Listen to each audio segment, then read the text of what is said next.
रफ्तार का कहर और यातायात नियमों की अनदेखी एक बार फिर एक परिवार पर भारी पड़ गई। मामला बालाघाट के नवेगांव चौक का है, जहां टर्निंग पर दो मोटरसाइकिलों की जोरदार भिड़ंत हो गई। इस भीषण सड़क हादसे में 30 वर्षीय युवक यीशुनाथ मेश्राम, जो कुंडा मोहगांव का निवासी है, गंभीर रूप से घायल हो गया है। प्रत्यक्षदर्शियों और प्राप्त जानकारी के अनुसार यीशुनाथ अपनी मोटरसाइकिल से बालाघाट की ओर आ रहा था। तभी अचानक टर्निंग पर सामने से रॉन्ग साइड से आ रही एक दूसरी मोटरसाइकिल ने उसे जोरदार टक्कर मार दी। टक्कर इतनी जबरदस्त थी कि यीशुनाथ सड़क पर गिरकर लहूलुहान हो गया। हादसे के तुरंत बाद पीछे से आ रहे रिश्तेदारों ने घायल युवक को जिला अस्पताल बालाघाट पहुंचाया, जहां डॉक्टरों ने प्राथमिक उपचार तो किया, लेकिन सिर और शरीर में गंभीर चोटों को देखते हुए उसकी हालत चिंताजनक बनी हुई थी। स्थिति बिगड़ते देख डॉक्टरों ने उसे बेहतर इलाज के लिए तत्काल गोंदिया रेफर कर दिया है। फिलहाल युवक की हालत नाजुक बताई जा रही है। पुलिस अब इस मामले की जांच कर रही है कि रॉन्ग साइड से आने वाला बाइक सवार कौन था। हमारा भतीजा है, वो घर से निकले थे बालाघाट के लिए। नएगांव टर्निंग में दो मोटरसाइकिल की टक्कर हुई है, उनको चोट आई है सर पे। अभी कहाँ है? अभी यहाँ बूढ़ी अस्पताल में लाए थे, यहाँ से रेफर किए गोंदिया के लिए। क्या नाम है उनका? यीशुनाथ मेश्राम। कहाँ जाने के लिए निकले थे? वो बालाघाट आने के। कितने बजे की घटना है? करीबन 9:30 बजे। बालाघाट के गायखुरी स्थित सरदार पटेल मल्टी स्पेशलिटी हॉस्पिटल से लापरवाही की एक ऐसी खबर सामने आई है जिसने पूरे स्वास्थ्य महकमे को हिलाकर रख दिया है। एक युवक विवेक त्रिपुरे, जो अपने हाथ की उंगली का ऑपरेशन कराने अस्पताल पहुंचा था, आज जिंदगी और मौत के बीच नागपुर में जंग लड़ रहा है।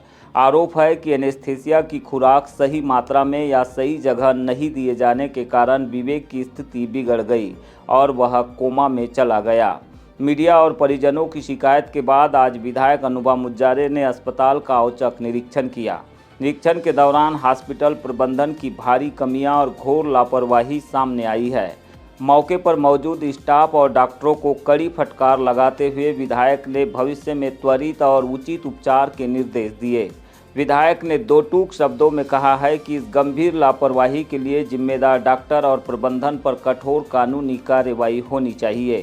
साथ ही चेतावनी दी गई कि यदि व्यवस्थाओं में सुधार नहीं हुआ तो अस्पताल का लाइसेंस रद्द करने के लिए भी शासन स्तर पर पत्राचार किया जाएगा। ये तो समय के साथ ही पता चलेगा, जब जांच होगी। वो कुछ नहीं है, व्यवस्था डॉक्टर की गलती है, डॉक्टर की गलती मानना पड़ेगा। डबल डोज दिया उनने और ये कुछ भी तो डोज देने में कम ज्यादा कुछ तो भी हुआ है, तभी ऐसा हुआ है। उनके परिजनों ने भी रात को यही मीडिया में बोले हैं, हमने देखे हैं। अभी उनके परिवारजनों से मिले नहीं, हम तो सिर्फ इसलिए आए कि देखें जरा इतना बड़ा अस्पताल खुला है, Sardar Patel multi speciality hospital Balaghat में और हमारे विधानसभा क्षेत्र में, और यहाँ अगर ऐसा सब चल रहा है तो क्या है ये सब गलत। हमारा अस्पताल खोलने का मकसद होना चाहिए मानव सेवा। ये ठीक है, हमने कमाई करने के लिए, अपनी आमदनी के लिए भी अस्पताल खोला है, लेकिन पहला हमारा फर्ज क्या होना चाहिए? मानव धर्म की सेवा करना, मानव सेवा। भगवान के बाद तो डॉक्टर को ही भगवान माना जाता है। फिर ये बात गलत है, अब इसको स्वीकार करिए। लापरवाही हुई है और उस बच्चे के साथ जो भी हुआ बहुत गलत है, और मैं यही देखने आई हूँ कि किसकी। बालाघाट बस स्टैंड से ऑटो चालकों को हटाए जाने के विवाद में अब क्षेत्रीय विधायक अनुभा मुज्जारे की एंट्री हो गई है। शनिवार शाम करीब 5 बजे विधायक अचानक बस स्टैंड पहुंची और प्रशासन के उस फैसले का कड़ा विरोध किया जिसमें ऑटो चालकों को विस्थापित करने की तैयारी की जा रही थी। विधायक ने मौके पर ही नगरपालिका और जिला प्रशासन के अधिकारियों को दो टूक शब्दों में निर्देश दिए कि ऑटो चालकों को कहीं और भेजने के बजाय बस स्टैंड परिसर के भीतर ही सुव्यवस्थित जगह आवंटित की जाए।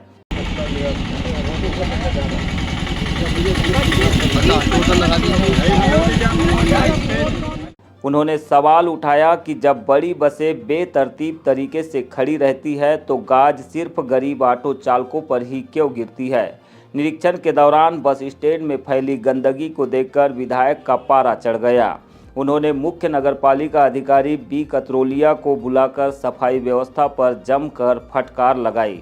विधायक ने स्पष्ट कर दिया कि ऑटो चालकों की रोजी रोटी से कोई खिलवाड़ नहीं होगा और प्रशासन को उनके लिए यथास्थान बेहतर प्रबंधन करना ही होगा। और अपना ऑटो यहाँ पे स्टैंड पे खड़ा रखते हैं और जब बस से उतरती है कोई सवारी, कभी दिन में कभी शाम को रात में, वो सवारी को लगे ऑटो स्टैंड में ऑटो मिल जाते हैं। तो इस कारण ये ऑटो स्टैंड व्यवस्थित तरीके से चला आ रहा था, लेकिन अचानक 2 दिन पहले मेरे संज्ञान में आज ये बात आई है, मैं भी बाहर क्षेत्र के दौरे में थी लगातार, कि अचानक इनको प्रशासन के द्वारा नगर पालिका वाले जो हमारे ऑटो चालक हैं, इनको जोर जबरदस्ती करके दबाव डाल के इनको यहाँ से हटने के लिए कह दिया गया और इनका जो ऑटो खड़े करने के लिए अन्यत्र जगह देने की बात की जा रही है।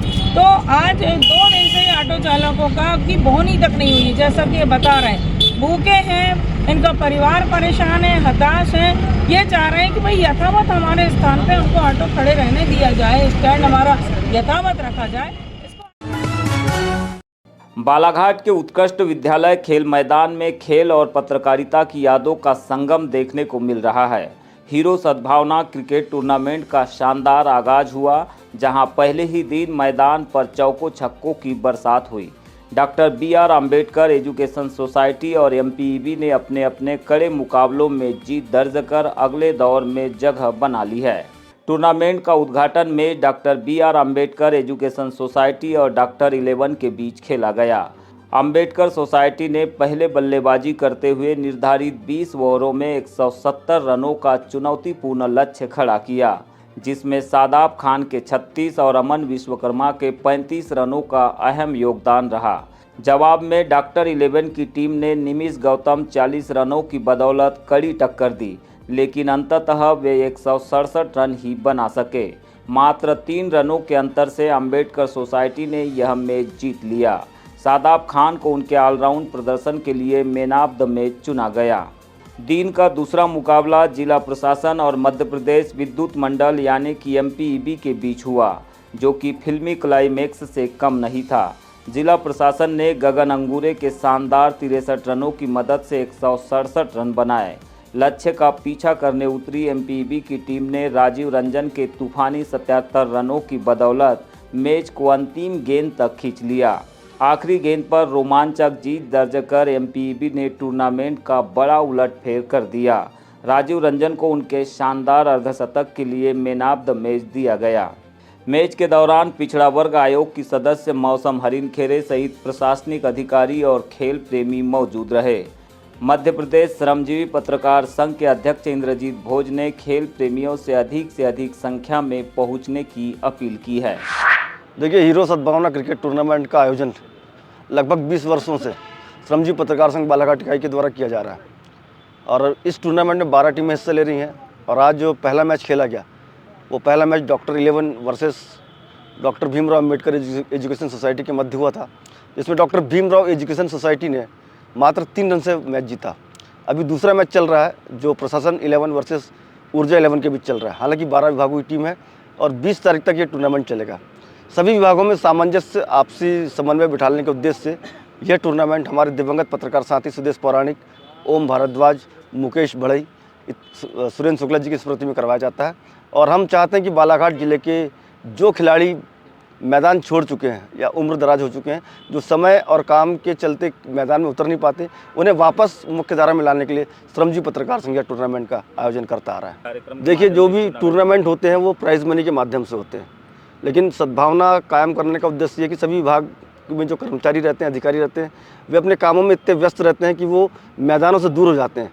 हम सद्भावना कायम करने के उद्देश्य से उन खिलाड़ियों को, उन अधिकारियों को, उन कर्मचारियों को, उन व्यापारियों को मैदान में लाते हैं और भूले बिसरे जो कभी मिल नहीं पाते उनको मिलाने के उद्देश्य से सद्भावना कायम करना, आपसी सामंजस्य कायम करना और एक दूसरे के प्रति सद्भाव की भावना कायम हो, इस उद्देश्य से हम लोग ये टूर्नामेंट कराते आ रहे हैं।